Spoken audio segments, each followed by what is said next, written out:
Bismillahirrahmanirrahim. Assalamualaikum warahmatullahi wabarakatuh. Perkenalkan, nama saya Muhammad Ajil Akbar. Saya mahasiswa semester 3 Institut Ummul Quran Islami, jurusan Manajemen Pendidikan Islam. Baik, dalam kesempatan kali ini saya akan menjelaskan beberapa materi tentang pertama, perencanaan pendidikan, kebijakan pendidikan, dan manajemen pendidikan dalam memenuhi tugas ujian tengah semester yang diampu oleh Bapak Firman MPD. Baik, pada penjelasan pertama, materi pertama, saya akan membahas tentang perencanaan pendidikan. Dalam perencanaan pendidikan ini, rencana apa yang akan Anda tempuh untuk memajukan sebuah yayasan atau sekolah? Rencana yang saya akan lakukan untuk memajukan sebuah yayasan atau sebuah sekolah, yang pertama adalah membuatkan atau merumuskan sebuah misi dan visi dalam pendidikan. Artinya, suatu instansi atau suatu sekolah yayasan penting mempunyai tujuan akan gagasan yang ingin dituju untuk mendapatkan keinginannya tercapai, baik dalam pendidikan, etika, dan kehidupan. Yang kedua, ada menyusun kurikulum dan program studi yang mengarah kepada penguasaan ilmu dan keterampilan. Setiap sekolah yayasan mempunyai cara pembelajaran yang berbeda-beda. Apalagi sebuah yayasan pesantren otomatis mempunyai kegiatan tersendiri dan mempunyai kurikulum tersendiri. Yang ketiga, mengembangkan teknologi pendidikan yang canggih. Sekarang sudah zaman seperti zaman modern, zaman yang semakin maju. Terutama kita sebagai makhluk hidup manusia penting mengikuti zaman di era zaman globalisasi ini. Artinya, penting sekali setiap yayasan mempunyai data, mempunyai kemajuan bidang teknologi. Harus ada seseorang yang mampu di bidang tersebut. Karena apa? Agar tidak tertinggalnya zaman dan tidak tertinggalnya suatu yayasan. Yang keempat, rencana yang saya akan lakukan adalah meningkatkan kualitas sumber daya manusia melalui pendidikan dan pelatihan, serta mencukupi akan kebutuhan sumber daya manusia tersebut. Artinya, sumber daya manusia ini bisa menyeluruh antara masyarakat yayasan tersebut, seperti seorang kepala sekolah, seorang guru, siswa, ataupun wali siswa. Mereka harus mendapatkan kecukupan, mendapatkan hasil atau rasa konsumsi yang nikmat dalam pembelajaran. Artinya, dalam pembelajaran ini pentingnya ada seorang guru untuk apa? Untuk memenuhi sebuah pembelajaran. Tatkala semisal ada misi, visi, tanpa adanya seorang guru yang menjalankan tersebut, tidak akan terlaksana akan sebuah pembelajaran. Maka dari itu penting bagi kita ketika ingin mempunyai yayasan, pilihlah guru-guru yang benar-benar memiliki kualitas skill yang sangat baik dalam pembelajaran. Setelah itu, tidak hanya semudah itu. Ketika kita memilih seorang guru, mendapatkan guru yang sangat baik di dalam bidangnya, baik itu bidang umum ataupun bidang yang lainnya yang ingin memajukan sebuah yayasan, tatkala itu penting juga bagi seorang kepala sekolah yang mempunyai yayasan untuk mencukupi akan kebutuhan guru tersebut. Karena apa? Karena guru pun manusia. Kalau dibilang ikhlas, pasti semuanya ingin ikhlas menjalankannya.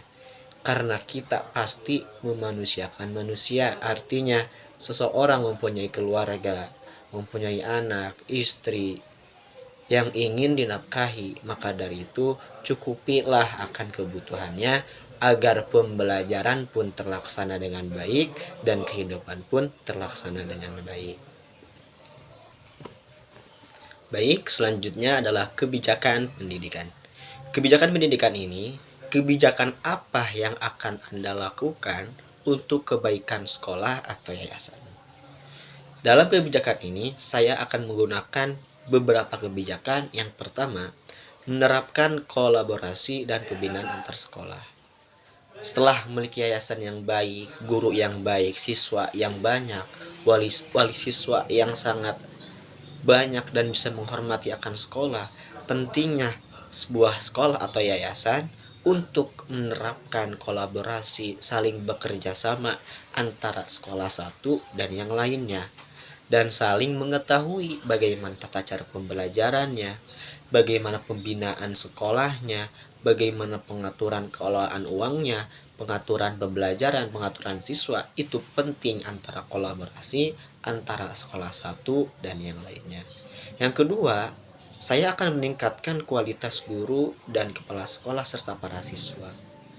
Setelah memiliki guru yang banyak, siswa yang banyak, kita penting dalam kebijakan ini tingkatkan akan kemampuan terutama seorang kepala sekolah yang memimpin yayasan tersebut semisal.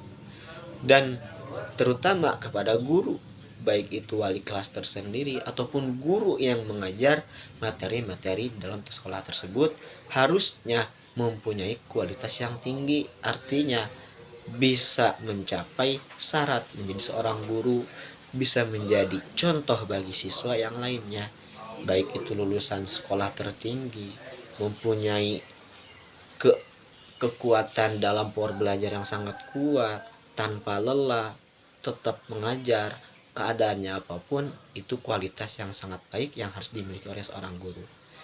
Ataupun siswa, sama halnya seorang siswa harus memiliki kualitas dalam pembelajaran selama bertahun-tahun. Jika tidak ada perubahan, pentinglah bagi kita untuk mengevaluasi, untuk merubahkan bagaimana cara belajar yang lebih baik. Yang ketiga, membangun platform pendidikan nasional berbasis teknologi. Membangun platform ini adalah mendata, apalagi sekarang zaman-zamannya sudah teknologi. Pasti semua yayasan mempunyai data seperti Dapodik, data anak-anak siswa. Itu kebijakan sekolah yang didata untuk apa? Untuk bisa mendapatkan dana dari pemerintah untuk bisa memuaskan sekolah atau memuaskan sebuah yayasan, memuaskan kepala sekolah dan para guru mendapatkan kehasilan atau mendapatkan rasa dari rasa pekerjaan tersebut, dari hasil dana bos atau dana yang didata dari platform teknologi ini. Yang keempat adalah memperbaiki kurikulum nasional, pedagogi, dan penilaian. Dalam memperbaiki ini penting setiap tahun, bahkan tahun-tahun sekarang pasti atau beberapa tahun kemarin kita sudah tahu banyaknya perubahan-perubahan kurikulum. Entah tahun yang akan datang ketika kita memiliki yayasan atau saya tersendiri, mudah-mudahan kita harus membuat atau merubah sebuah kurikulum yang menjadi lebih baik, artinya sesuai dengan pemerintah, atau kurikulum yang benar-benar dapat memajukan akan sekolah tersebut. Baik, yang ketiga adalah manajemen kelas. Bagaimana cara kamu memanage kelas yang ada di yayasan? Cara memanage kelas yang baik di yayasan saya tersendiri, saya akan memulai dengan penetasan ruangan kelas. Artinya memilih kelas yang baik, ruangan yang baik untuk pembelajaran baik siswa maupun seorang pengajar, seorang guru. Yang kedua, menetapkan aturan dalam kegiatan di kelas atau dalam pembelajaran. Tatkala lebih penting, setiap anak, siswa, guru mempunyai aturan-aturan tersendiri ketika dalam belajar agar menciptakan suasana kelas yang nyaman, kelas yang baik, bahagia. Artinya antara seorang guru dan siswa tidak ada yang namanya rasa acuh, rasa saling hina, atau rasa melanggar aturan. Karena apa?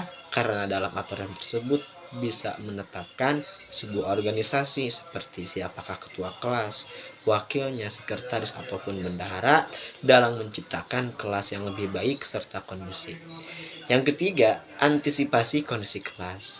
Sangat penting ketika dalam ruangan kelas harus ada yang namanya papan tulis, kursi, meja, absensi, alat kebersihan untuk bisa menyempurnakan keadaan kelas yang lebih baik dan lebih sempurna. Yang keempat, membuat siswa tetap fokus dalam belajar. Nah, ini pentingnya bagi seorang pengajar untuk bisa menguasai materi, menguasai pelajaran agar apa?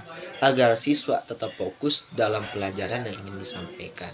Yang keempat, memulai pembelajaran dengan rasa semangat ketika masuk seorang guru dalam kelas atau seorang siswa dalam kelas. Harus mempunyai semangat yang tinggi. Karena apa? Ketika siswa dalam semangat dalam pembelajaran, seorang guru pun akan lebih semangat dalam belajar. Sebaliknya, jika siswanya merasa malas, guru pun akan terbawa merasa malas. Tapi dari itu, guru harus mempunyai sifat rasa semangat yang tinggi agar menumbuhkan rasa semangat dari anak-anak lebih tinggi dalam belajar. Yang terakhir adalah perhatikan posisi ketika mengajar. Karena apa? Karena dalam pembelajaran ketika siswa lebih banyak dibandingkan yang lainnya, hanya dengan satu pengajar, pentingnya memperhatikan posisi belajar agar semua siswa bisa terdata, bisa terlihat dengan baik kegiatan belajarnya, bagaimana menulisnya, bagaimana memperhatikannya. Itu penting dalam posisi mengajar. Dengan kita berdiri, dengan kita berjalan-jalan, mengecek pembelajaran anak, itu penting dalam pembelajaran. Nah, itu semua dalam memajukan cara memperbaiki bagaimana mengatur kelas yang lebih baik. Mungkin cukup sekian yang hanya ini saja yang bisa saya sampaikan. Mohon maaf, wabillahi taufiq wal hidayah. Wassalamualaikum warahmatullahi wabarakatuh.